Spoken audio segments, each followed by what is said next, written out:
Happy Sabbath, everyone. I would like to welcome you to our Public Affairs and Religious Liberties Symposium. It is a wonderful day to be alive in Christ.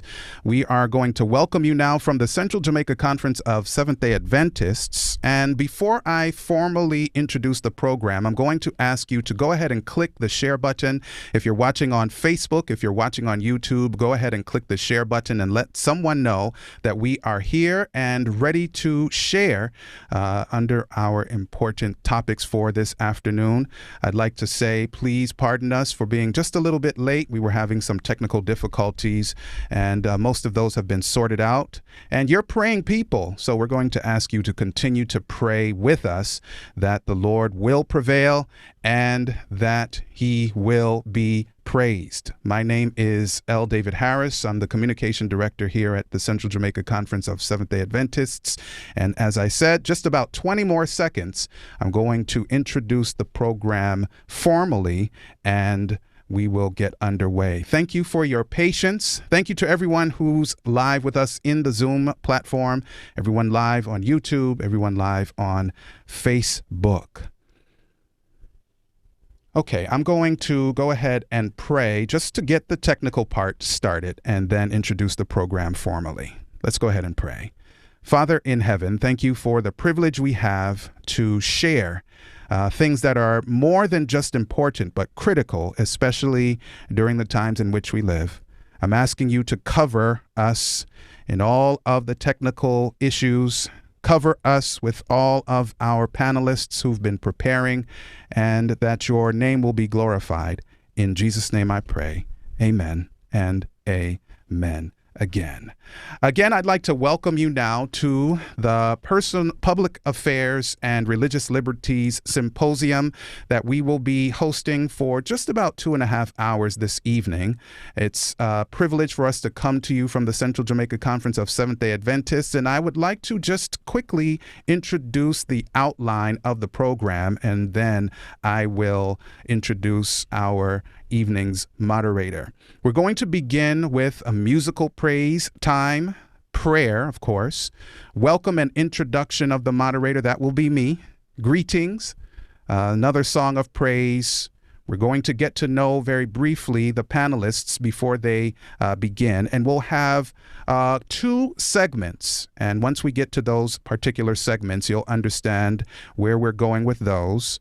Another song and closing thoughts.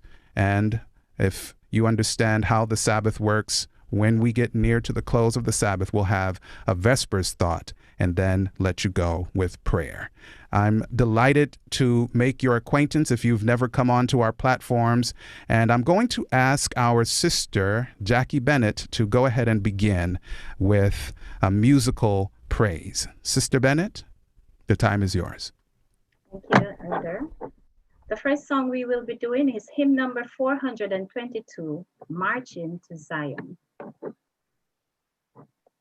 Come we that love the Lord, and let our joys be known.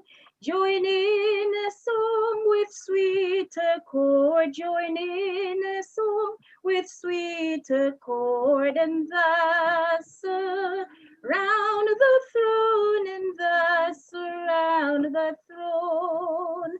We're marching to Zion, beautiful, beautiful Zion.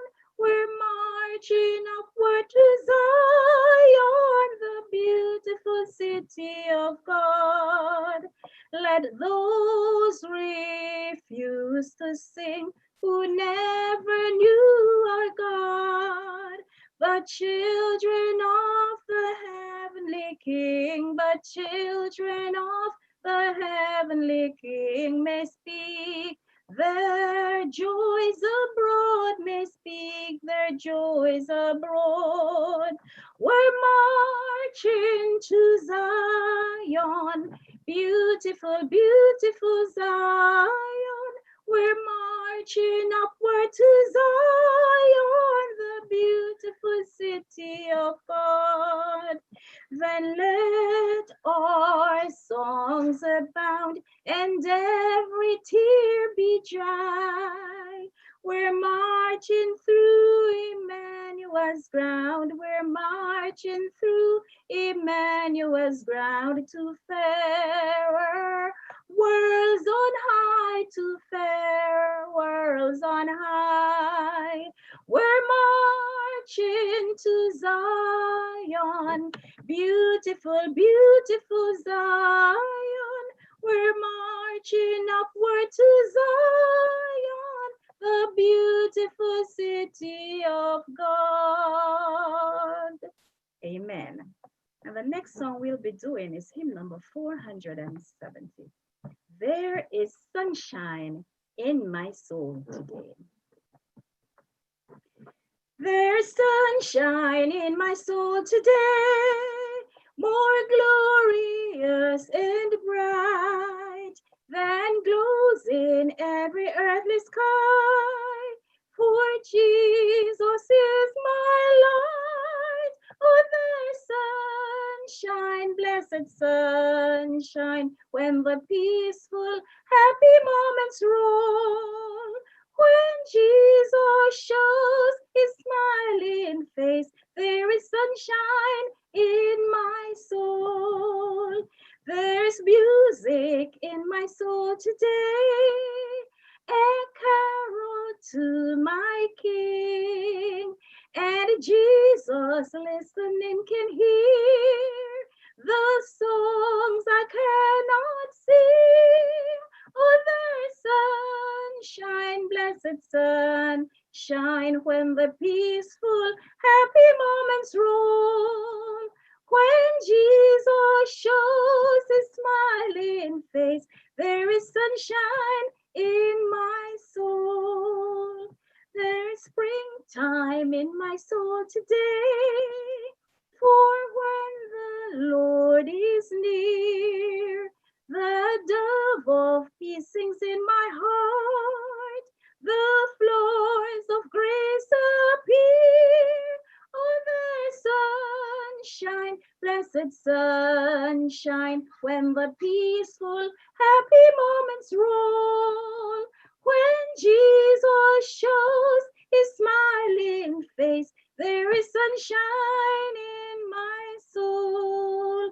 Oh, there's sunshine, blessed sunshine, when the peaceful, happy moments roll. When Jesus shows his smiling face, there is sunshine in my soul. Thank you so much. God bless you.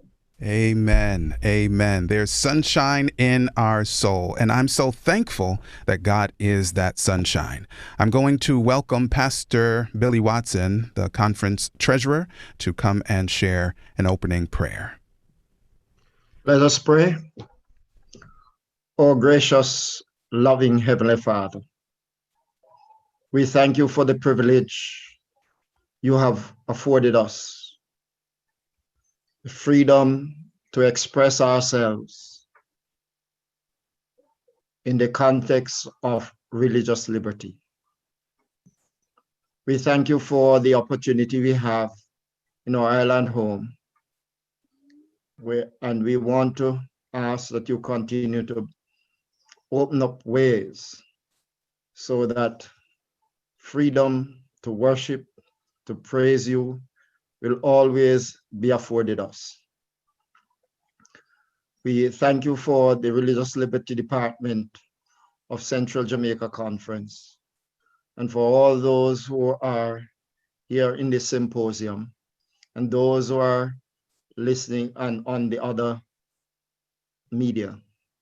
We ask, oh God, that you will bless us, and that with this freedom we'll act responsible. And during this meeting, clarity will be given, better understanding of how the department works and how it can assist and help in the propagation of your gospel and in the freedom of all human beings. especially when it comes to religious matters.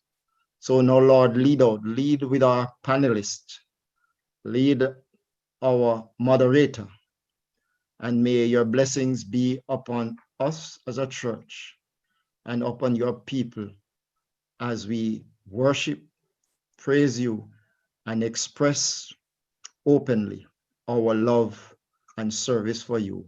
We pray in Jesus' name. Amen. Amen. Thank you, Pastor Watson. I would like to welcome you now by sharing what our caption for this afternoon is: Voices for Rights and Religious Freedom. Voices for Rights and Religious Freedom. There are many persons around the world who would love to enjoy the blessing of the liberties that God has afforded us, but there are challenges at times. And so it's appropriate that we would share with you again Voices for Rights and Religious Freedom. I'm going to introduce to you now our moderator for this afternoon's program, Pastor Neville Barrett. Many of you know him as the executive secretary for the conference, but he's also the public affairs and religious liberty director. And of course, he has served his church and this conference in particular for a good number of years. And I'm thankful that he and the team have given us this opportunity to share in this program. So I'd like to welcome you, Pastor Barrett. Go ahead and unmute your microphone, sir, and the floor is yours. Thank you very much, L. David Harris, able and dedicated communication director. And I want to join you, sir, in welcoming our brothers and sisters and our friends to this very important public affairs and religious liberty symposium. And you clearly articulate the theme, Voices for Rights and Religious Freedom. I will get back to that in a little bit, but we have in our midst the president of Central Jamaica Conference, one whom the Lord has given the responsibility to provide leadership to this great conference, Pastor Levi Johnson. We welcome you, Pastor Johnson. This time we invite you to share a word of greetings with the brethren, then we'll get back to the meat of the matter. Pastor Johnson, our president.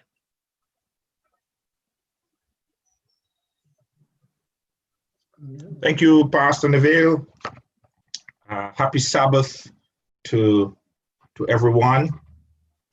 I am grateful not to be a part of the panel because that is not really my field, but I'm grateful to be among this illustrious group of individuals. And thank you for the opportunity, Pastor Neville, to greet God's people here in the Central Jamaica Conference, on the virtual platforms. And it is a joy to have you. As we talk about religious liberty, public affairs and religious liberty, we are talking about a freedom of conscience. And in this context, and I hope the scholars will not get at me, you have choices. You have choices, especially when the church is on the virtual platform, because there are many platforms that are available.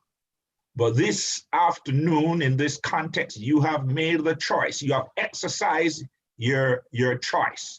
Many choices you have, but you have exercised your choice to be on the virtual platform of the Central Jamaica Conference as we engage in this special symposium. So while I greet you on behalf of my fellow officers, Elder Watson, who is online, Pastor Neville, our executive secretary, and all of our pastors, we want you to know that we are not abusive when it comes on to how we organize the work in the Central Jamaica Conference. So our pastors are committed men and lady, and I want you to take note of that. Men and lady. because the Seventh-day Adventist Church, I'm speaking to the Seventh-day Adventist Church, Central Jamaica Conference and nationally, the Seventh-day Adventist Church does allow female to serve as pastors, and I say amen. And we have adopted that. And we here in the Central Jamaica Conference, we're pleased to have a female pastor. And I want you to know that she's doing an outstanding job. So we greet you, administrators and workers, departmental directors, our members, men and women, boys and girls. We are one big family. But as I greet you, I always carry a burden for the church. I always carry a burden for the church. And as we discuss this very important topic, very important subject, and I commend you and the team, Pastor Neville, for structuring this program. But let us remember that we're one family. We are one family. We believe in the unity of the Spirit, the unity of the Spirit. And even though, I must underscore this point, but even though we do have choices, and we believe that one, especially in the era of religion, we are free to express that choice. However, after we express that choice in terms of our selection to become a part of a organization or a denomination, we must remember that we're asked and will be held accountable to adhere to the policies and the guidelines and the rules of that organization or that denomination or that religion. We are Christians. And we are members of the Seventh-day Adventist Church. Christians, and we are members of the Seventh-day Adventist Church. We are members of the Seventh-day Adventist Church. And I want you to know that membership comes with responsibility. In other words, and I know the panelists will pull this apart, because there are many individuals who feel that, okay, you become a member of the Seventh-day Adventist Church, and you think you are free to do all that you want to do, whatever you want to do, and no one can talk to you. That is not biblical. We are part of the body of Christ, and we ought to ensure that each member is respected. Come on, each member must be respected, and we do practice that here in the Central Jamaica Conference. However, brothers and sisters, because you have the power of choice, if and when, for whatever reason, you feel that you cannot or you can no longer conform to the principles, the teachings, the guidelines of the Seventh-day Adventist Church, then the same choice that you made in becoming a member, you need to exercise that choice. Can I say amen? Choice, freedom of choice. We believe in that. But do not think that this freedom that you have will cause you to create animosity and division in the church. Hey, division in the church. We all as members must maintain the unity of the Spirit, not inspect the unity. Am I talking to you? We are not to inspect the unity. Unity must not be inspected. Unity must be respected and be kept. We must maintain it. All of us, pastors, men, women, our youth, our officers, all of us must maintain the unity of the Spirit in spite of the freedom that God has given us. I know we are in for a treat. Welcome, and may God bless all of you. Thank you very much, Pastor Johnson. We appreciate that platform, which we will continue our discussion this afternoon. Thank you very much. Voices for Rights and Religious Freedom. Ladies and gentlemen, many times people feel that there are infringements upon their rights and their religious freedom is compromised. Today, we have a panel of religious medical, and legal minds who will help allay our affairs and put things in their proper perspective this afternoon.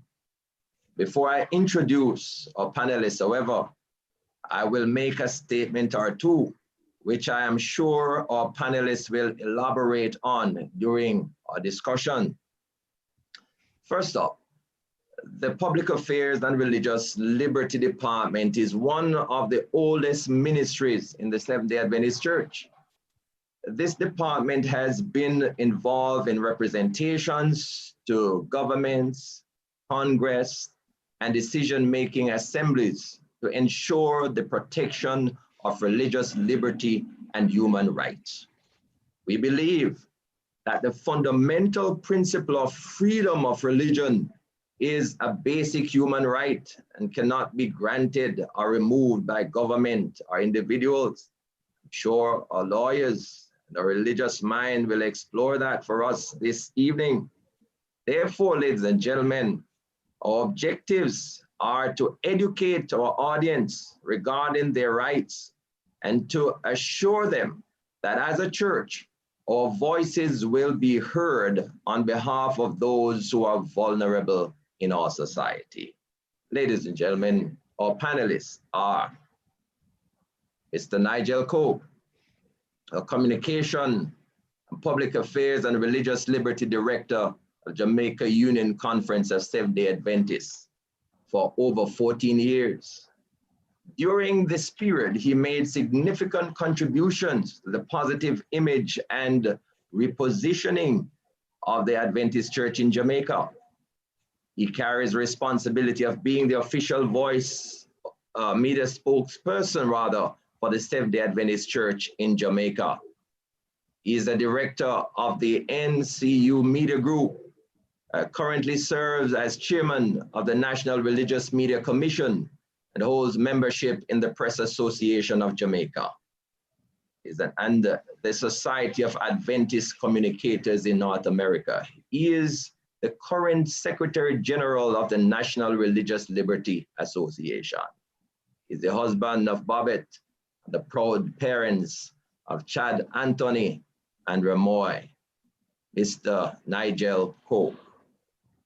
Our next panelist, ladies and gentlemen, you know, I spoke with him and he said, Pastor Barrett, I'm gonna make it very brief. 3 things I want you to say. And I'm being obedient. I'm gonna say those 3 things.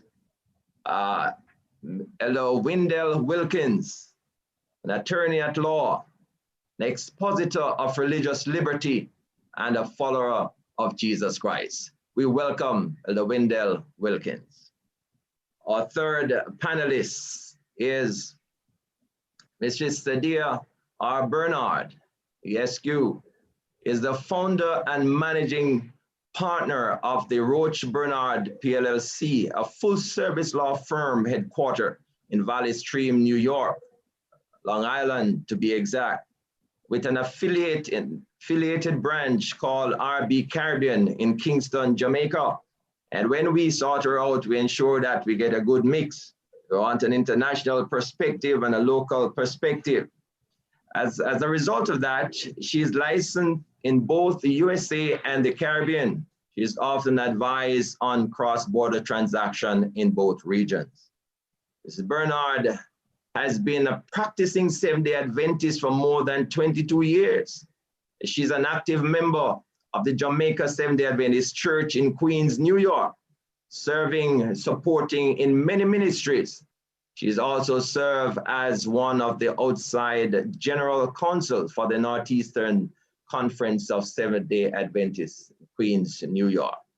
Studied at JD Northwestern University School of Law, and a senior editor, the Journal of International Law and Business, and has been a member of the American Bar Association, New York State Bar Association, Nassau County Bar Association. She served as the executive secretary of the Seventh-day Adventist Church Attorney Association in the Atlantic Union Conference between 2006 and 2008. We welcome Mrs. Sadia Bernard. Our next panelist is Dr. Orlando Thomas, a graduate of the University of West Indies, medical school that is, and a certified functional medicine practitioner. Is a general practitioner for over 15 years, a member of the Medical Association of Jamaica and the Institute for Functional Medicine in the United States of America. He's a founder of Thomas Medical Center, an elder also at the Bendon Seventh-day Adventist Church here in St. Catherine. He served the church in various capacities, including giving hundreds of health lectures, community clinics, and health crusades all over the island. His main focus is on prevention and the cure of chronic illness using natural food, supplementation, and lifestyle changes. Married to Denise, with 3 children, Abigail, Annabelle, and Orlando Jr.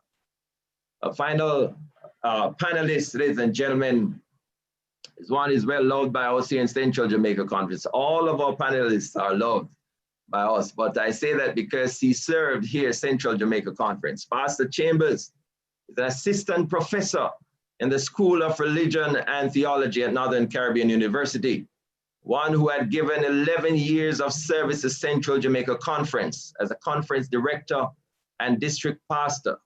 While at CJC, he served in various departments, including communication, health, public affairs, and religious liberty.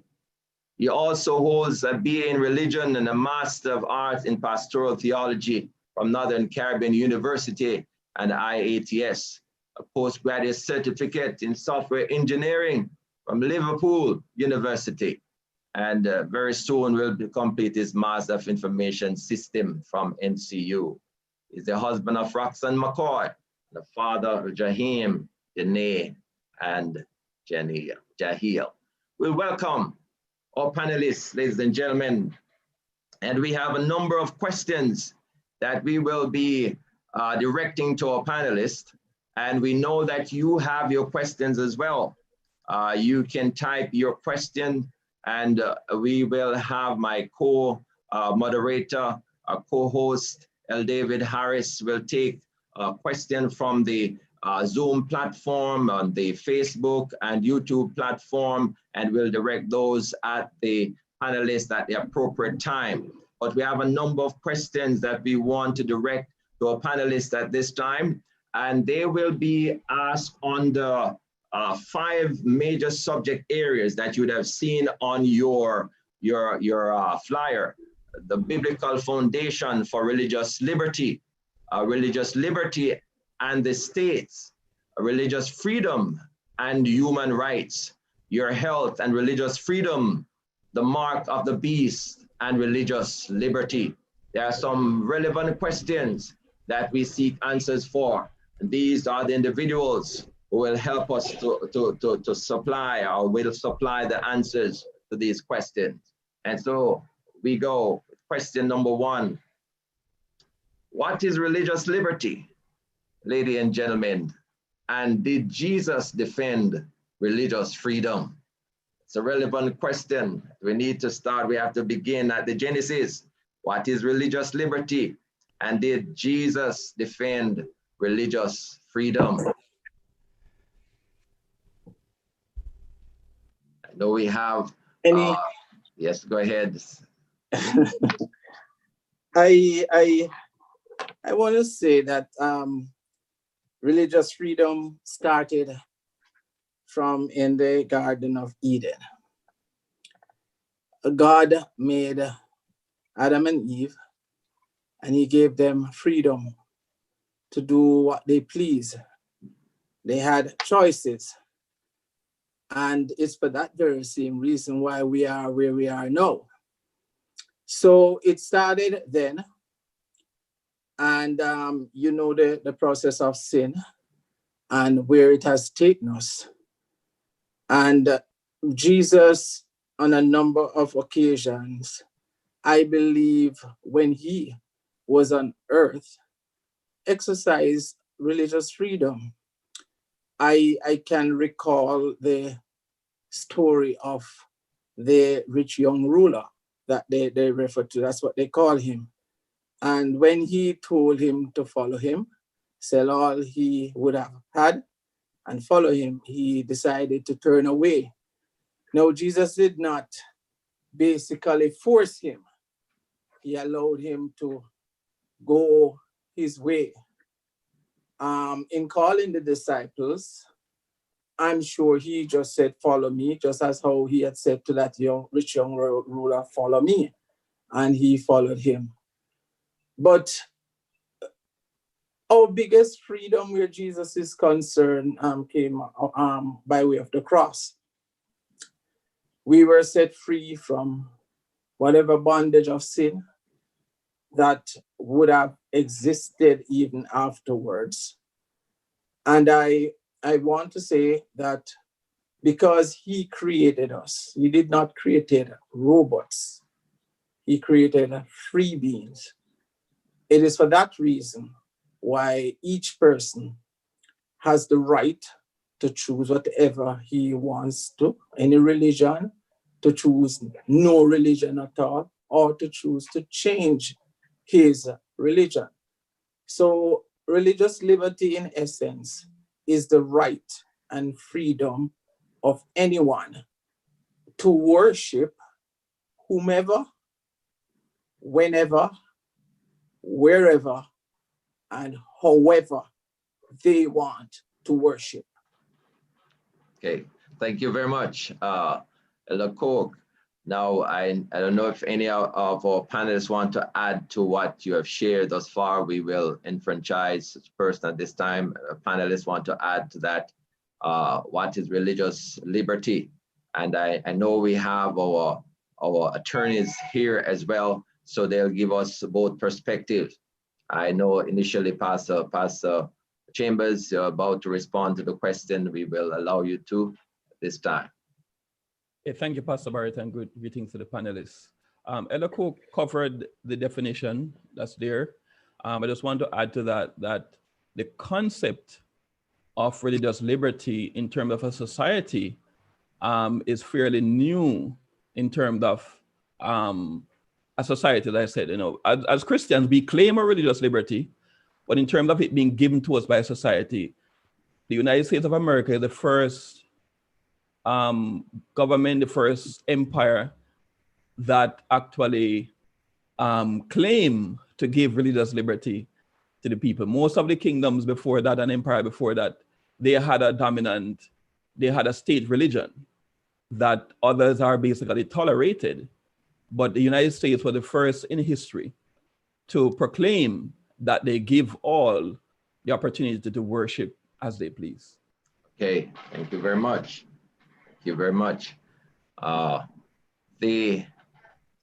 let me just ask again. So did Jesus defend religious freedom? That's the tricky part. Did Jesus defend religious freedom? Yeah, that's an interesting question. But oh, do we have Elder Cook? No, this is Wendell. Oh, okay. Yeah. Well then, go ahead. Yes, I was saying, if you look at the character of God and you look at his plan for salvation and how he relates to mankind at a gross level, you will see that he reveals himself to the entire mankind, the entire set of nations and peoples, but he didn't force any of them to come to him and join him as a family. He presents himself with and left it to the choice as a result of that broad-based freedom that people are given, that we are not robots and we are not pushed or compelled into a relationship with him. Then there is freedom of choice. So as a result, not only Christians will, or who call themselves Christians, will be on the road to salvation, but people from other religions and people who didn't even hear about Christ because they had a heartfelt relationship with him. They may not have read the Bible or know about Christ, but their heart was aligned with his principles of love. And therefore, when you look across the cross section of mankind, you will see different persons relating to God in various ways, showing that freedom of choice. Okay, thank you very much. Thank you. Very good response so far. So on that basis, very clear. Pastor Barrett. Okay, go ahead, Pastor Jim. Good. Just to say, in principle, Christ promoted religious freedom, as Ella Cook had mentioned, but in terms of defending it, I don't see any biblical record to suggest that he went into Caesar's palace and announced that he wants religious liberty for all the Jews or for the Christians. So, I just want to make that clear.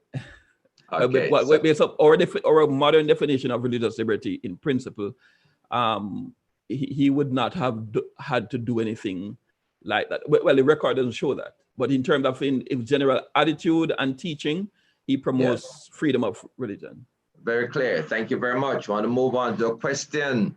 After this one, I'll have to take a special item of music that I should have taken earlier on, but I want to direct this question, get some responses from it. In light of what we have said, we understand the biblical perspective there from Old Testament time on what Christ did while he was here. And it's very clear that we have our freedoms and our rights, etc. in inalienable rights, that is. But here is a question: is there a line of demarcation between religious liberty and the rights of the state? It's a question I want us to respond to. For example, was the government decision to close the church during the early stages of COVID-19 a violation of religious freedom? There are people who articulate that and are very passionate about it. Let's get some feedback to that question. Is there a line of demarcation between religious liberty and the rights of the state? The rights of the state is to protect its citizens, from any health hazard, any natural disasters, hurricane, earthquake, whatever, from external forces such as any attacks from other countries, etc. I don't believe that what the government did was in any way an act of trampling on our religious freedom. They were not saying, we are saying to you, you cannot worship or you should only worship a particular day for the safeguard and keeping and health of the nation. They were basically saying, when you congregate together in clusters, there is a strong possibility. And the evidence came, I believe, of some church in South Korea and elsewhere, because once people were close together, shaking hands, hugging, the regular way we meet and greet and we socialize at church, there was a strong possibility that the COVID-19 could have been spread. So in my opinion, they did not randomly come and say, we are saying we should not worship then, whether on a day or we should not worship at all. The reason why they had asked, and to be frank, the government did not say church. They were particular in not saying it. In fact, the Prime Minister and others met with the umbrella group of churches. I was present there representing the church when it came on, in particular, to the Easter section of the year, because they were saying that Easter is sacred to a number of churches. And so they wanted to know if they should, so to speak, tighten the screw during that time, because that would be the time people will then go out and might party and might go to beaches and all of that. and all the other religions who would have been celebrating Easter, not Adventists, agree that he should do whatever is necessary in order to keep the nation in good health and to keep lives. So I'm saying, just like essential services, where our main concern is the saving of lives and property, where in our saving of lives and property, we will ask people to work, for instance, like doctors and nurses, etc. In this situation, I didn't see where the government trampled on our religious liberty. They were actually protecting it. I know there are persons out there who are saying, well, you know, it shows how easy it is for them to trample on it because they could use that. But this was a genuine situation whereby our health was at risk if Okay. they had allowed large congregation to operate, and it Okay. didn't happen. All right. Thank you. We're going to take Dr. Thomas. Dr. Thomas has a point, but I note Dr. Robert Wright comments that religious liberty was overridden on the point of the greater good. And I can agree with that. Dr. Thomas. Yes, similar point that yes, religious rights were breached, they were suspended, but it was suspended in an attempt to protect another right we have, which is the right to life. And the most reasonable person would accept that was a reasonable decision. The problem would arise when the government begins to suspend it for arbitrary reasons. But in this instance, we would have been accepting of the decision to suspend our rights in part to protect life. That's reasonable. Okay. Thank you, Doc. Any other response to that? Yes, I have a response. Thank you so much for, I'm delighted to be a part of this symposium. I just want to say that there's a bright line between religious liberty and the liberty for one to practice their faith and the rights of the states. And it's important for this demarcation to be there because it is one of the bedrock marks or values of our society in terms of the people being able to enjoy their rights. In the context of a crisis, as we have seen in the COVID-19 pandemic, it is clear that courts and government officials were balancing between the rights of the people, the religious liberties of the people, and also the interest of the state to prevent unmitigated spread of this disease and the impact it could have on the society.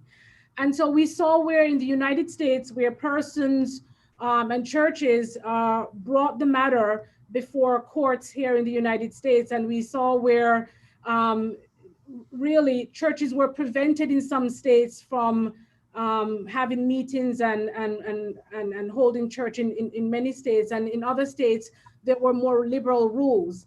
I think that Dr. Thomas is right in that in some cases it's a balancing act, and here, especially in the context of a crisis, we must be able to look at these liberties that we have and ensure that they're not arbitrarily being denied by any governmental official or any body. And so in this case, I think that for in different contexts, that it is clear that the public health crisis may have outweighed in some cases the abilities of persons to be able to congregate and to have church in the manner and way that they're able to. But in many cases, we have other options that are available, such as, you know, the forum that we're on here. A lot of persons resorted to online streaming and to use in different kind of forms to be able to exercise their right to be able to meet and to be able to practice their religion. So sometimes when you have these kinds of crises, we have ingenuity Yes. and that appear that provide options for us to be able to utilize and to be able to enjoy our faith and practice our faith. Very, very good. Very good point, and commend the panelists so far. So If I may just add a quick point here. Okay, go ahead. If I may add a quick, from the definition of religious liberty, which is the freedom to choose one's religion according to your conscience and to change it, that conviction, to another if you so desire, then there, strictly speaking, no interference with that, because the state was not telling you that you have to change your religion or you cannot have a religion. Yeah. What was happening is the manifestation, how you practice your religion. So we have to make a distinction between the two. But if you look at the Bible tells us, there are going to be times when we cannot worship in a particular manner. We cannot worship at a particular place. But it does not mean that the plan of salvation is being destroyed, because what is important is not the place of worship. It is your relationship with God, because you can, in attendance at church, at a building, a place of worship consistently, and you are lost. So what we have to focus on, especially in the end times, when there are going to be restrictions as the satanic attacks increase, is your personal relationship with God. And therefore, the fact that the manifestation of your choice of worship may be restricted or modified because of the danger to health or life is something that we have to appreciate as not really interfering with the core of your choice of your religion and that freedom to change from that choice as you wish. Thank you, Elder Wilkins. I appreciate that. So we have basically dismissed the myth that it's a case of infringement on one's religious freedom, but that we're able to worship just the same, just different location. Pastor Chambers, go to that final question and move to another one. Yes, sir. I'm agreeing with Elder Thomas that there was an infringement. Okay. But so is it when there's an hurricane and the government says stay inside. Okay. Right? Okay. Same infringement. First of all, let me say this, and I'm watching the comments in the chat. As a church, based on Bible, we must always see the government as a servant of God. And that's Bible. 1 Peter chapter 2, Romans chapter 13. The government is a servant of God, and we are to render to Caesar what belongs to Caesar. And of course, this is a discussion about the fact that to hinder worship does belong to Caesar. Now, we do not operate by suspicion. Yes. We do not operate by suspecting the motive behind why the government is doing what it's doing. We operate based upon what the Bible teaches. And in this case, I'm seeing a lot of my brethren operating by suspicion. They are trying to suspect what the motive is to say that the government brought in COVID to give a reason, justifiable reason to impose our rights. That is not Bible. We must first primarily accept the government as an agent and a servant. And that's what Jesus did. He says, render to Caesar what is Caesar and to God what is God. And so, yes, the rights have been infringed for a while to protect, as Elder Thomas says, the greater good, which is the life of all of us. Thank you very much. Thank you.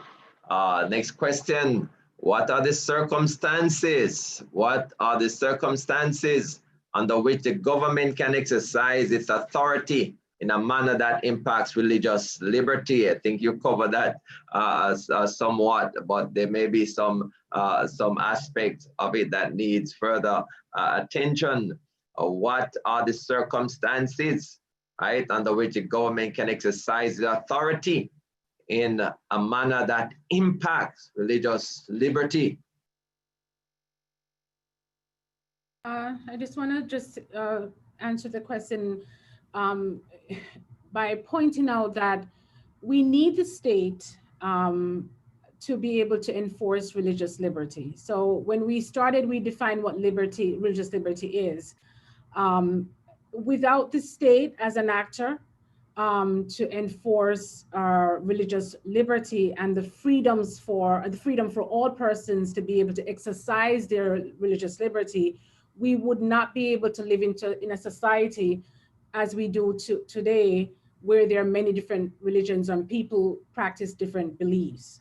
And so we need the arm of the state to be able to enforce that freedom for all people, all faith believers, to be able to exercise and to live without interference, whether it's from other persons, majority persons, or it's from the interference from the state itself. So it's an important factor in terms of ensuring religion is religious liberty is held by and enjoyed by everyone. Thank you very much. Thank you.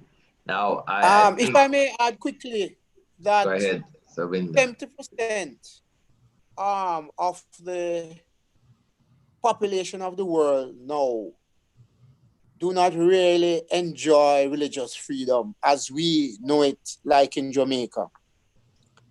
There are states where you are persecuted, where you are restricted, where there are limitations. So mankind, through the state apparatus, is always operating as an agent of the evil one to suppress worship. And therefore, you will find that laws will be made from time to time, and that is prophetic, to restrict religious freedom and worship. What is important in all of this is, notwithstanding the passage of these laws, that we, wherever we are, continue to worship. The form of worship will vary. Sometimes we can only worship in our home, sometimes in a place of worship. Sometimes we have to hide and worship. But the most important thing is, notwithstanding the impact of state laws that will be passed from time to time, as Satan becomes more oppressive and uses his human agents, is to have a relationship, that freedom that God has given us with him, to protect us in our worship experience and in our relationship with him. Okay, thank you. I want to shoot another question from section 3. Just to change the mix a little bit. As a church, why should we defend religious freedom, and should we defend it for ourselves or everyone? So often we talk about our religious freedom and it's being infringed upon, etc. But what about others? Should we look out for ourselves, or should we defend religious freedom for everyone? We should defend religious freedom for everyone. We should do that because we, especially Seventh-day Adventists, believe that every single human being has a right to choose, not to choose, or to change. It is one of the biggest challenges that we face, because from time to time, if you go to all our public affairs and religious liberty information, it would tell you that Adventists believe in the freedom of all religions, all denominations, whether it is Hindu, Mormons, Catholic, all, because the suppression of freedom of one is a threat to freedom for all. And we have to be careful how we infringe on other people's right by maybe defending our right. We can't operate in isolation, because to do that would go against all the facts, reality, and the aim of religious freedom. Okay, thank you. Thank you. Any other response to that? And we're going to, when you're through, Pastor Chamber, then take response from the panelists. We'll take a break, a song, and take a few questions, Elder David, from the platform that we have. Go ahead. Yeah, just to follow up with, sorry, go ahead, Sister Bernard. Thank you very much. I just want to emphasize that as believers, we must defend religious freedom until time no more. If we do not, we risk our very own freedoms being taken away by the next majority ruler or government. We cannot be narrow-minded or narrow-focused to defend our own freedoms as believers or as Seventh-day Adventists. We should look around us and ensure that the least among us, the person with the minority view, that they have the freedoms that we enjoy. Because if we don't do this, we will risk losing our very own freedom just because we're focused on only what we believe. If those persons with a minority view or a dissenting view are not able to practice their freedoms or their liberties in society, we should be concerned, and we cannot sit by idly or sit by comfortably thinking that we are okay. We are not okay. And so we always have to be gatekeepers of the freedoms that we enjoy, whether it's today or tomorrow. Well said, Pastor Sister Bernard, Pastor Chambers. Just to add to what Sister Bernard said and Ella Cook says, that evangelism alone, let me just not go too far. If we're the only ones who have the right to practice our religion, then nobody else will have the right to convert to our religion, because your religious freedom is restricted. Yes. So evangelism is one key. You know, it's interesting that when we're in a country like Jamaica, where Adventists is prominent, we can easily think that we can ignore the rights of others.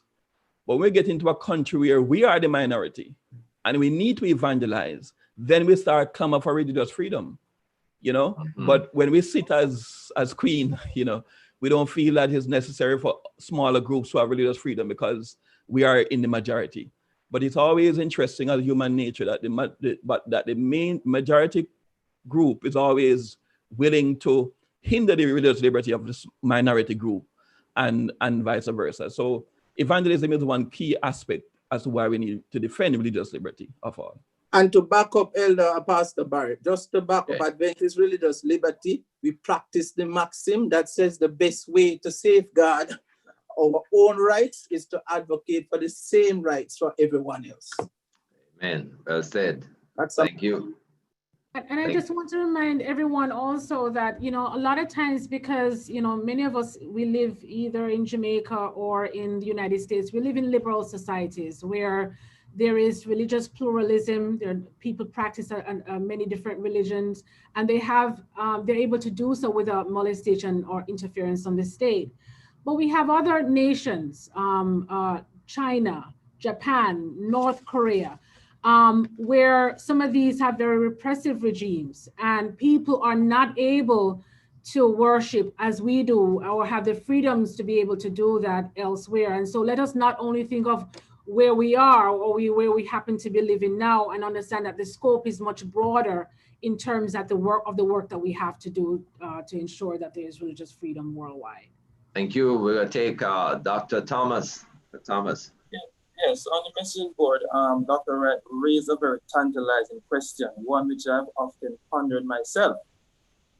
He raised the point about Satanists in the US advocating for their satanic symbols to be placed in public, just as the Ten Commandments might be placed in schools.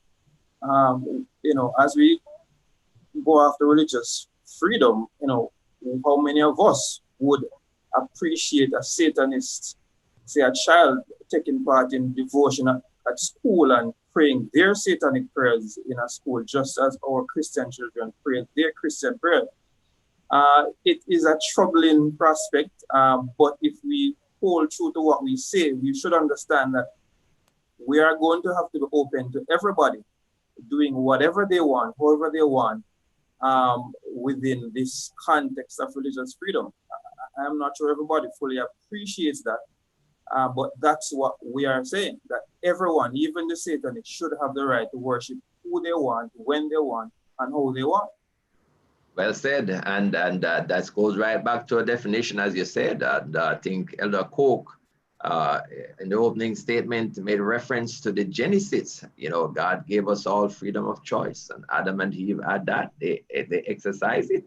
And so the whole matter of religious freedom, as was stated, is not something that is given to us by government or taken away from us by government or individuals. It is ours. And so we exercise it. I appreciate the response. So the person who decides that he wants to worship Satan and have their belief share, that's their religious right, and they have a right to do so. That's what I'm hearing. That is the concept of religious freedom. We'll get back to a few questions, but Elder Cook, we'll take a break. When we come back, there's a question I jumped over a while ago. I want to go back to it. When we get back, you can ponder that. What are the dangers? Because our church has been open and we're closed rather, and we're reopening our churches. What are the dangers and legal consequences if a church reopen and breaks the protocol, government protocol? What are the legal implications? We'll get back to that in a jiffy. We'll take Elder Cook, we'll take our special music now, not Elder Cook rather, Elder Davis. Could you take our special music as well as a few questions from the platform? Yes, sir. Thank you, Pastor Barrett. Thank you, panelists. We're going to welcome to the fore our brother, Fred Robertson, from the Spanish Town Seventh-day Adventist Church, a very gifted saxophonist and musician. Brother Fred, go ahead and enable your device and share with your brothers and sisters here.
Amen. We are so happy that God has chosen to give us his son to be crucified so that we can have the freedom to live for him.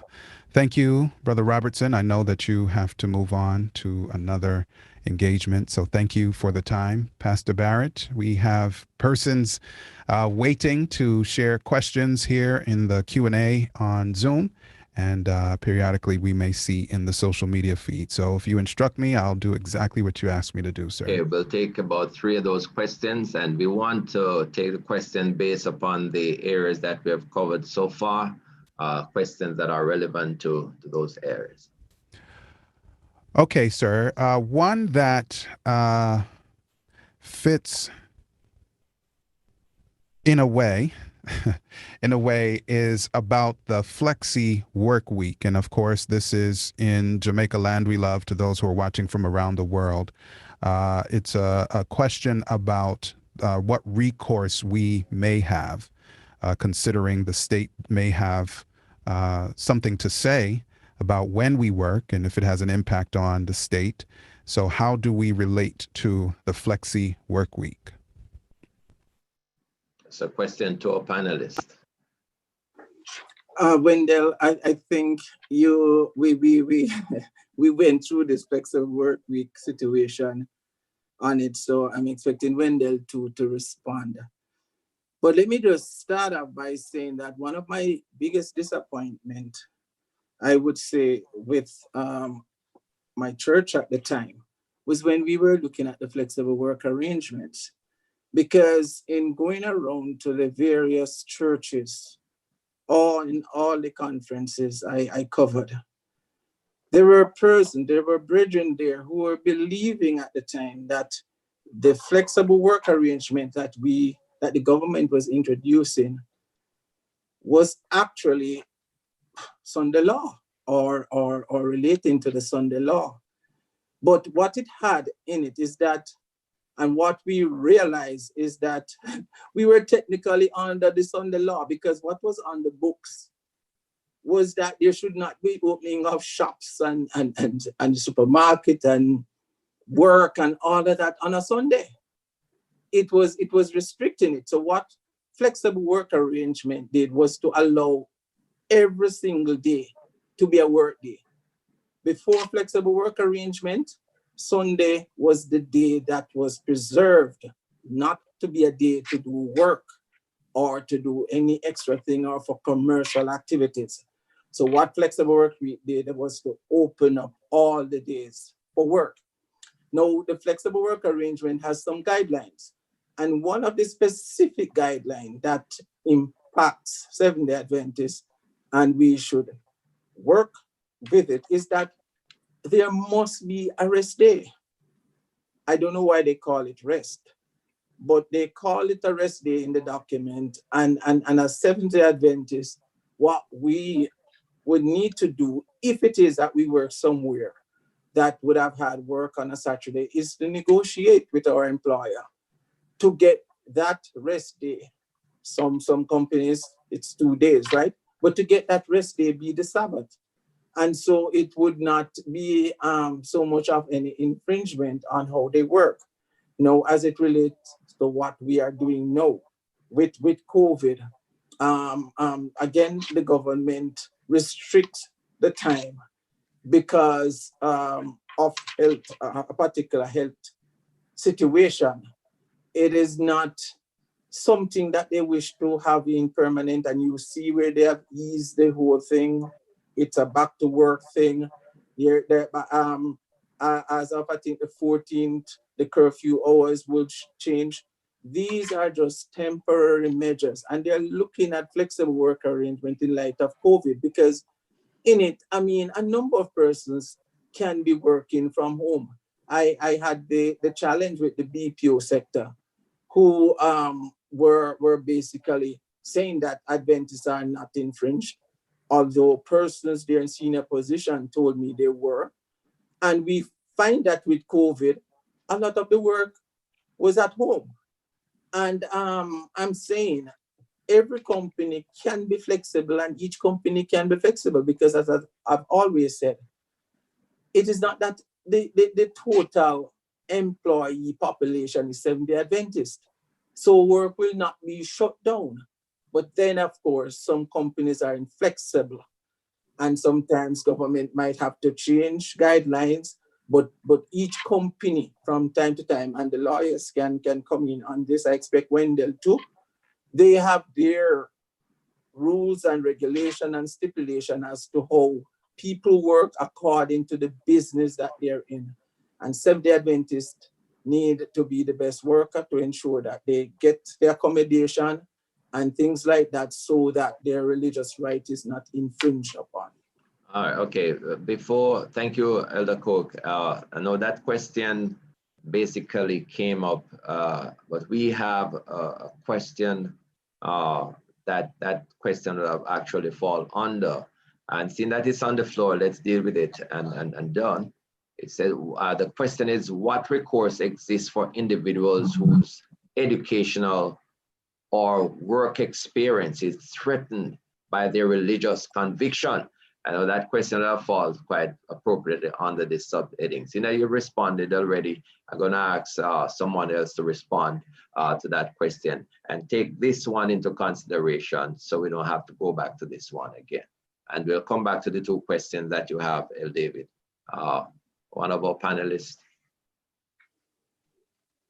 Wendell? Yeah. Let me repeat the question, and it ties in with the initial one that was asked about flexi work week. What recourse exists for individuals whose educational or work experience is threatened by their religious conviction? I think the whole flexi week kind of ties into it as well.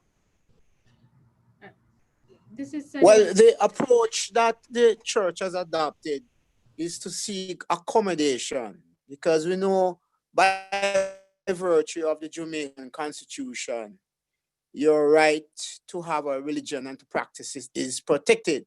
But at the same time, you find many employers are not familiar with this constitutional right, or if they do, they think of their profits more than anything else. So the approach and the recommended approach is to try and work what is called accommodation, where both the employer and the employee seek to resolve the matter by some accommodation in favor of the person who wants to worship on a particular day.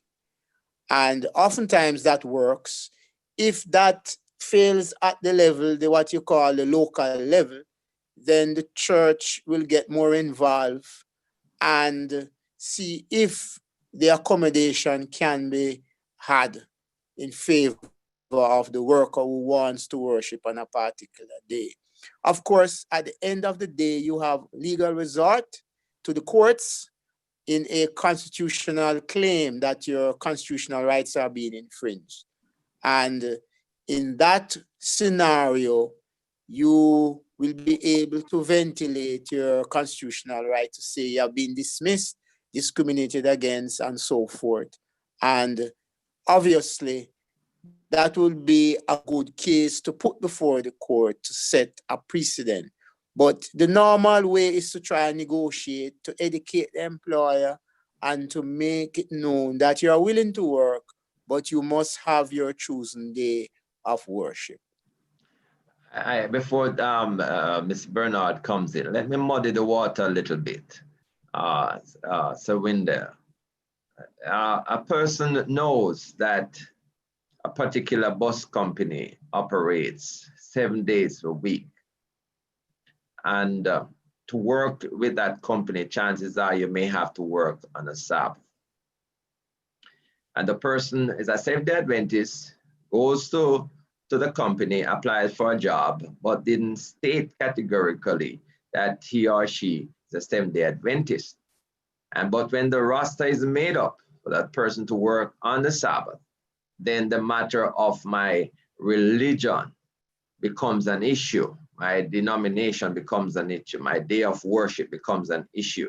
Does that person still have the right to argue, in the sense that it was not stated at the Genesis and he signed a document of his willingness or her willingness to work anytime he's called upon? What right does that person has at that time, right, to demand religious freedom of worship? Okay, thank you. This is a difficult question. I'm sorry. You see, but the approach that recommended is to make full disclosure at the very beginning, so that there's no issue going down the road. And if at the job interview, for example, that is disclosed, that my particular day of worship is this day, and you do not get the job, then by faith, you proceed. And many times we have seen testimonies where people are blessed by the Lord by sticking to a situation of trusting the Lord. Although you may not have gotten the job. There are persons who, for example, may not be Seventh-day Adventists or Sabbath worshippers at the beginning. They are employed, they change their conviction and become Adventists, and it becomes a problem. Again, it is to remain faithful and stick to your position of faith in the Lord and try and negotiate the position of an accommodation. But certainly, if you sign something to say that you are willing to work on the Sabbath, then it's going to be a contractual problem. And you can face the consequences of dismissal unnecessarily because you had agreed contractually to work on that day. So in that setting, again, you will have to try and negotiate and get an accommodation, notwithstanding the fact that you had signed to work on that day. Okay, Mrs. Bernard. Yes, Thank you. I just want to agree in that whether it's within the employment context or it's within the educational context, the worker or the student is afforded protection under the Jamaican Constitution and also under many constitutions of other liberal societies, such as the United States as well. It is quite clear that it doesn't matter where or when, at the point in time that the worker or the student seeks to exercise that right, that he or she would be protected under the laws. But in terms of a practical approach, I agree with Mr. Wilkins that if you're seeking employment and you have the conviction, faith conviction, whatever faith that may be, that you should discuss that at the outset. However, keep in mind also that persons change their faith or persons become converted once they're employed or they've become a student. And so it is a reminder that if you have that conviction, you should discuss it with the employer at the outset. And at the moment that you develop that conviction and you anticipate any conflicts with the employment rules, you should also bring that to the attention of the employer. It does not change the outcome though. The worker or the student, depending on the context, is afforded by protection by the law. Okay, thank you very much. And anyone of our panelists want to, okay, we move to the next question, El David. Yes, sir. This one is in particular relating to when we were transitioning to different days that we could shop during, I think it was phase 2, relating to the crisis. While not necessarily an overt threat to religious liberty based on what I'm hearing, what bothered some, and I want to highlight some Seventh-day Adventists, was that while Sabbath was designated one of the days of shopping, etc., Sunday, a day where markets were normally open, that was the original time there, were designated, albeit restocking day, a day of relative rest.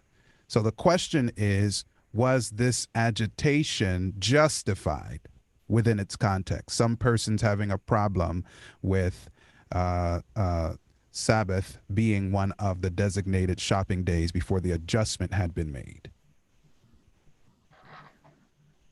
Any other panelists? Go ahead, Pastor Chambers. Yes, as I think either Wendell or Ella Coke said it earlier. Yeah, Ella Coke, that originally we were living under Sunday law in the sense that Sunday was the only public holiday in the week.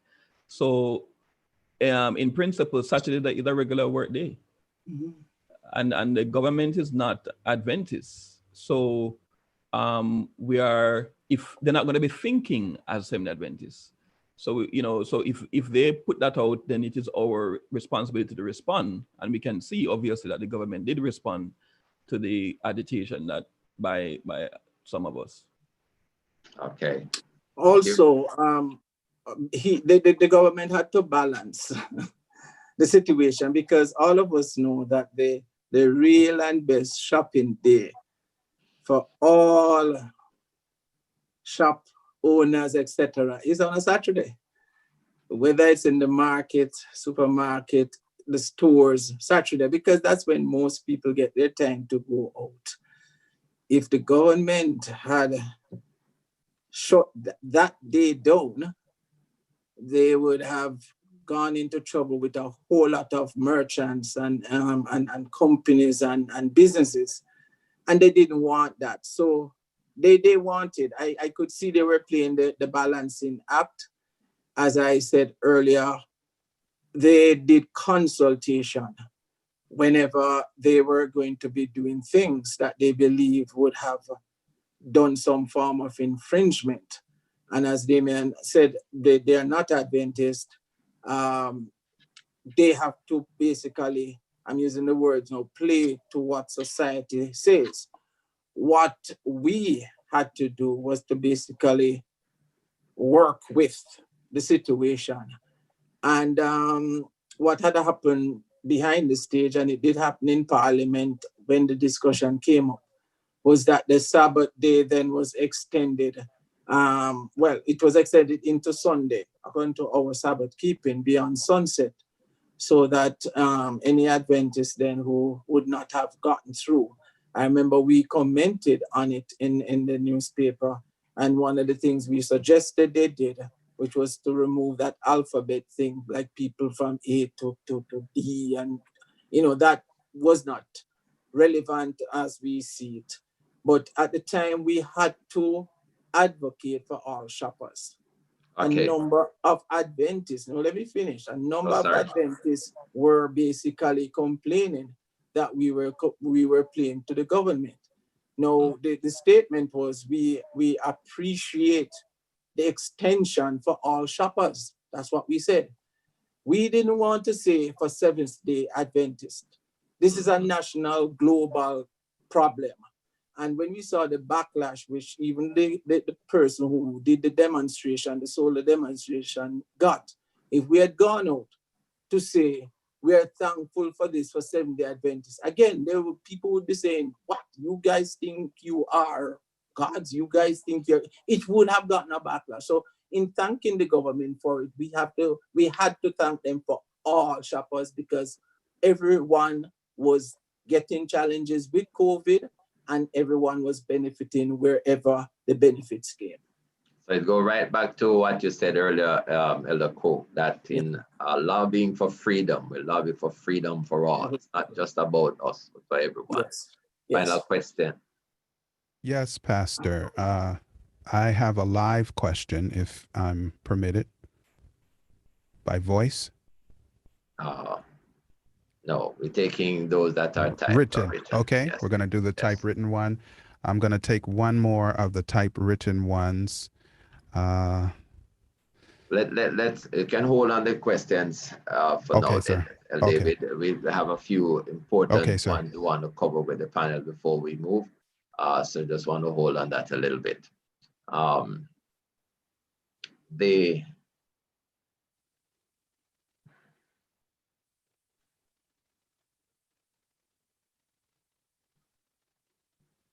Let me ask this very important question. And I think I introduced an aspect of it earlier on as it relates to going back, the reopening of the church. I mentioned that, right? What are the legal implications? Because there are persons, right, who feel that you should go to church, you don't need to wear the mask, you should just go and do as you normally do. And there are persons that have issues, but the government gave us a protocol so what we ought to follow in reopening the church. There are persons who have their divergent views. What are the dangers and legal consequences if a church reopens and breach government protocol? A question to the panelists. I will take that one. Okay. It is clear that what happens is that the restrictions are coming out of the law. And the law under the relevant order says that you must do X, Y, and Z. And there are provisions in the law that if you breach them, then you can expose yourself to the criminal justice system for prosecution. So it doesn't matter who you are. Once you breach them, church member or not, you are exposed to criminal prosecution, a fine, imprisonment, and so forth. Now, nobody wants to get into that scenario. So it is very important for us to understand what the law says, what the restrictions are, and seek to comply with them as much as possible. But for us in the Adventist church, it will also affect, if we are in breach and it is publicized, our reputation. And as persons who are carrying out God's work, we have to do it in a certain way so that the adversary and the negativity doesn't boomerang back on us to say we are breaching the law and we are doing things on our own. So it is for us to decide whether in going back and reopening, whether we decide to go or we do it online, or if we go, we comply. In addition, you can do advocacy. Nothing is wrong with that. Elder Coke mentioned various times where you have to advocate with the government to say, this is unreasonable or this doesn't make sense. And we are proposing a change, not only for the Adventist church, but for all persons, whether you are a person of faith or not. It is very important to keep it broad-based. So there are serious consequences legally, and of course, there are health consequences on the negative side if we do not comply with the public health protocols. Okay, thank you very much. Well said. I don't know if anyone wants to add to that, but that's well said response. That so all of us as Seventh-day Adventists, we have to pull up our socks. If per chance we had it off, we have to ensure that we follow the straight and narrow. We are persons of the law. We believe that, so we ought to embrace and practice. Thank you very much. And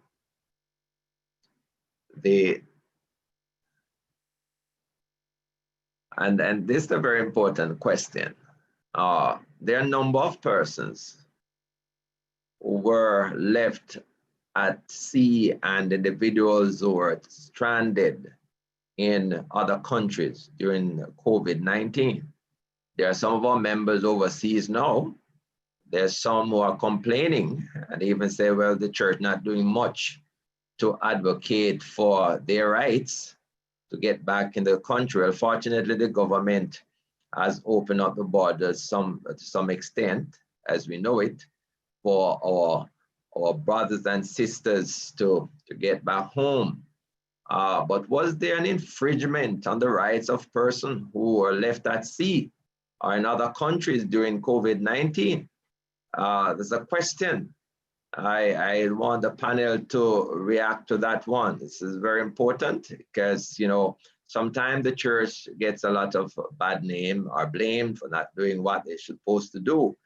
But was the government exercising its right in protecting the lives of the people?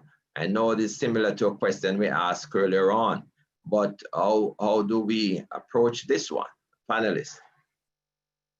All right, if I may take that one, there is a constitutional right of citizens to return to the country, that is to Jamaica. But if there is a particular issue, you may be caused to return on certain conditions. And in the instant case, we had the virus. So there was no denial or prohibition or a locking out of Jamaican citizens outside the jurisdiction. It is only that in coming back, they had to follow a certain protocol. And to implement the protocol, it took time to plan, to get the human resources, the equipment in place, and all the facilities to ensure that the return does not create an additional public health problem. So there is no prohibition or denial of the return of the Jamaican citizen in the circumstances that we face just now. Okay, thank you. Next question, and panelists, you can respond as we go along. This question is, what are some of the major religious liberty issues internationally impacting the church today? That's a question that I would like our panel to deal with. Pastor Chambers, the Wilkins, the Bernard. You know, there are a lot of global issues and individuals raise concerns about many of them. Can we hear from our panelists at this time? All right, if I may quickly say something here. In certain countries, our northern partners, we like to use the word partners, the certain Christian denominations are very influential, and they influence the officials in government to take a particular stand. And therefore, because of that influence, sometimes foreign policy and even sometimes laws are passed which reflect the belief and the views of these religious groups, sometimes misguided. And because it takes the form of state policy, or it becomes part of the laws of the country, it sometimes has an external manifestation. So that is how aspects of religion influencing the state, and the state reacting by making laws or having foreign policies that externalize and affect others, like here, us in Jamaica here can be affected. That is the position that sometimes you see happening. Okay, a follow up to that, Until Bernard or Pastor Chambers, go ahead. Oh yes, there's a document referred to as the annual report on the status of religious liberty in the world. And the document basically categorized different countries into different tiers and register the type of freedom that exists in those countries. I think it's from 1 to 5, 5 being the most, you have the greater experience of freedom. I saw a question somewhere on the chat where somebody was asking a similar question about what type of rights are being infringed in Jamaica, or do we all have religious liberty in Jamaica? It's interesting to note, Eloko can correct me if I'm wrong, that Jamaica was not at number 5. I think they were at about number 3 or 4. That there are still some rights that are not, we are not free, entirely free. Persons still get dismissed from their jobs as a result of the day of the worship. Some persons are not able to take exams as a result of the day of worship and so on. But just since you asked a question about the world, for example, the tier 1, where countries that have a particular concern, we're basically almost no rights. Like, for example, you have Burma, China, Egypt, Iran, Iraq, Nigeria, and so on. And then you have countries in tier 2 and so on. The United States, interestingly, was not in tier 5 either. I think there are about 4, because there are still some rights that are not given. So it's a document possibly you could probably share with the audience, but if they need specific countries, we can drill down into that, but it's an interesting document to read regarding the rights around the world.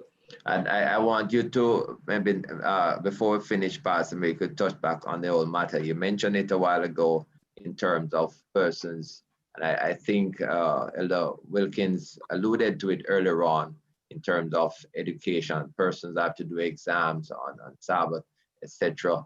And if they don't do it, right, they get a failing grade. What system is in place? And I guess Elder Cook can respond to that, by the church to protect its members and to avoid that situation. You can respond to that, since that we're on it at this time. Yes, I would say Elder Cook is the best person to respond, since he will be in it. Elder Cook. You were in it today, man. But I tend to let allow the local level church conference relate to it. And Elder Wilkins and I have dealt with a few. But we went as far as, I think 2 years ago, to meet with the Ministry of Education, albeit with the former Minister of Education, to relate to it, and they had agreed that they would have gotten some information out to say that there should be like exams or coursework infringing on the Sabbath or any religion. So it could be Sunday that would have had a challenge. They should make the accommodation, because we have had situations where even persons from overseas, Caribbean student, who I remember he's a Seventh-day Adventist, he had a challenge with it. And after years of back and forth, then they allow him to do it.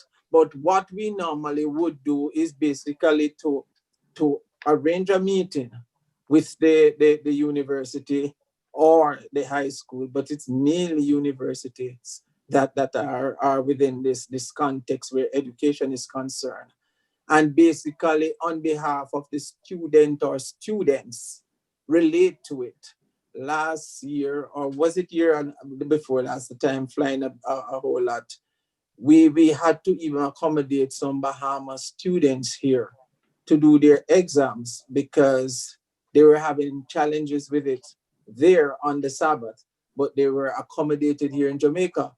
And so they were, I think some at the ASI people put them up and did the accommodation. So yes, from time to time, we have to do some things to assist the students. Luckily too, they have ADFIL. We have Adventist groups there too. They do some lobbying on behalf of each other. And as I said, they would normally reach out to the church if it is getting really tight. And Wilkins has worked on a couple of situations. Now, one of the things why, and I'm just bringing him back quickly, why we should advocate for everyone. I overseas, I don't remember if it was New Zealand, there was a school that the students, the national exam was set on the Sabbath. And the students, Seventh-day Adventists, were having the challenge. They wrote to the government, they did everything. They were not getting through until a group of students decide to come on their side to say, yes, these people have their rights, and they supported them and they pressured the government and things were better. Guess which group this was of students? Muslim students. Advocated with Seventh-day Adventists so that they could get to do their exams on another day instead of Sabbath. The very reason we should be advocating for everyone, because in the end, some of these groups might just come to our rescue. What we don't understand is that globally, in this big jungle of religions, Seventh-day Adventists is just about 21 million people. And up against the Muslims, billion, or so we are small when you look at the big jungle, but we are advocating for everyone. And in cases where there are challenges, it is not necessarily those inside, meaning Adventists, that have come to the rescue. It is the external or other religions who join with us to ensure that we get it. And so we must advocate for the right for everyone. Okay, thank you. Thank you very much, Elder Coke, Elder David. And we coming back. Since we're going back to our question, let me just quickly correct, just to give a correct report, that the report by the General Conference regarding the World Religious Liberty Report for Jamaica experience, they categorize it under 4 different categories. One, we have institutional freedom, where we operate churches, institutions, and schools. There's government recognition, Adventism is recognized by the government. And regarding Sabbath keeping for students and employees, there are no reports of major problems regarding Sabbath keeping for Adventist students or employees. And freedom to evangelize, the Seventh-day Church is generally allowed to evangelize freely. So that's the general impression of Jamaica regarding religious liberty. Very good. That's a good report. Now, ladies and gentlemen, the whole matter of vaccination, from COVID-19. A lot of people raise their eyebrows and question on that. We're going to be dealing with that when we return, but we're going to take a break and we're going to be blessed with a special item. David, when you do that, and we'll take a few more questions from our guests on the other platform, and then we'll come back to the matter of vaccination. Yes, Pastor. At this moment, we were to be favored by Sister Juanita Gooden, and I see that they are still here in the room with Sister Bennett. So, Sister Gooden, the time is yours.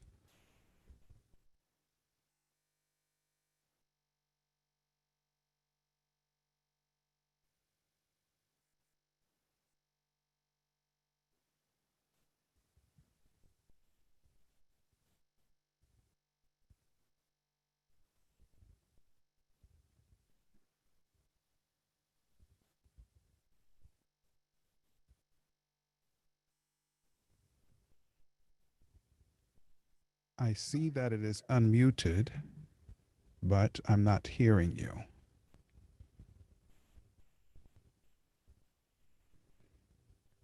So, Pastor Barrett, we should maybe take another question segment, right. and then maybe you can rejoin Sister Bennett and yes, come right take back a few in. questions. And there's no hiding place. In the crash of the thunder, precious Lord, hear my cry, keep me safe till the storm passes by. Till the storm passes over, till the thunder sounds no more, till the clouds roll forever from the sky. Hold me fast, help me stand in the hollow of thy hand. Keep me safe till the storm passes by. Many times Satan whispers, there's no need to try. Oh, there's no end of sorrow, there's no hope by and by. But I know thou art with me, and tomorrow I will rise where the storm never darkens the skies. Till the storm passes over, till the thunder sounds no more, till the clouds roll forever from the sky. Hold me fast, help me stand in the hollow of thy hand. Keep me safe till the storm passes by. When the long night is ended and the storms comes no more, let me stand in thy presence on the great peaceful shore, in the land where the tempest never comes. Lord, I dwell with thee when the storm passes by. Oh, till the storm passes over, till the thunder sounds no more, till the clouds roll forever from the sky. Hold me fast, help me stand in the hollow of thy hand. Keep me safe till the storm passes by. Lord, keep till the storm passes by.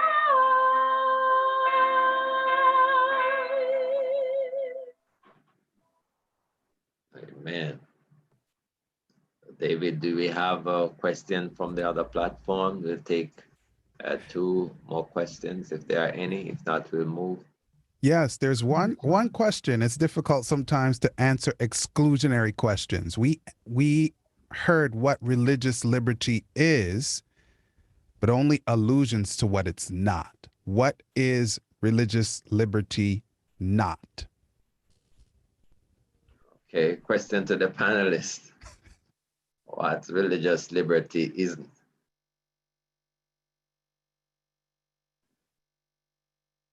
Well, it's certainly not a right to advocate for your belief over another person. So clearly, even the minority view must be given liberty. And so it's clearly not a position for anyone to take, whether it's in the majority or whether it's in the consensus or the pluralistic point of view of elevating one's right or belief over another. And also, by the same token, the freedom to exercise that right must also not be elevated over another group or denounced in a particular group.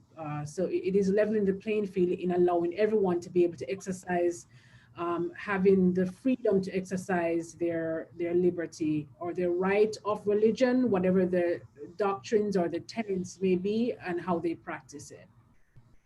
Okay. It's not a favor from government, but a gift from God.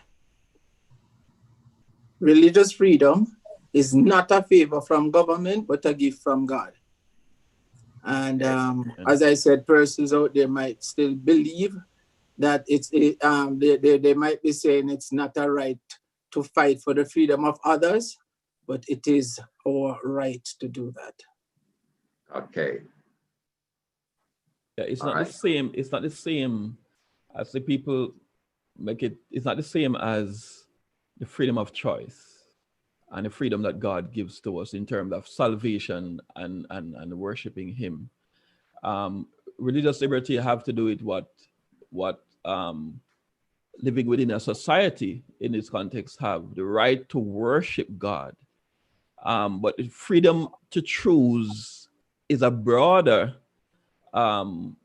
field. Religious liberty comes under that, and it's out of the right to choose that we get religious liberty. But religious liberty, in defining it, in dealing with it, we should put it within the context of relation to. I know that Ella Coke says the government doesn't give it to you, but the government has the right to make sure you have it.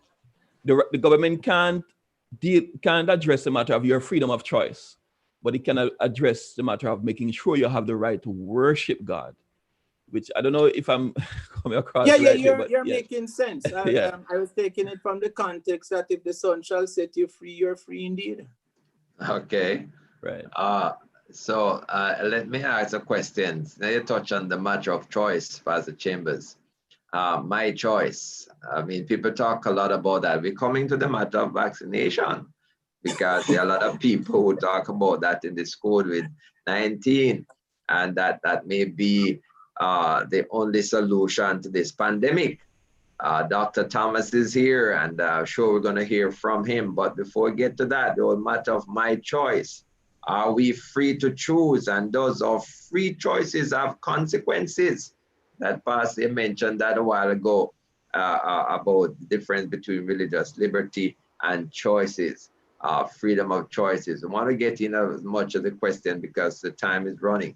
But just elaborate on that a little bit before we move to the next question on vaccination. My choice. Are we free to choose? And does our free choice have consequences? Because everybody will tell you this is my thing. I do what I want when I want. But do we have that freedom, and what are the consequences? Yes, religious liberty. Right, religious liberty has to do the right to choose God. I think as they talk and as they look to this, I'm able to bring it down. Religious liberty, the right to choose God. But the right to choose other things, for example, you talk about vaccine and to choose which food you want to eat, which clothes you want to wear, that's a different thing from religious liberty. But regarding, of course, rights have responsibility. Because the reason I mentioned that is because look at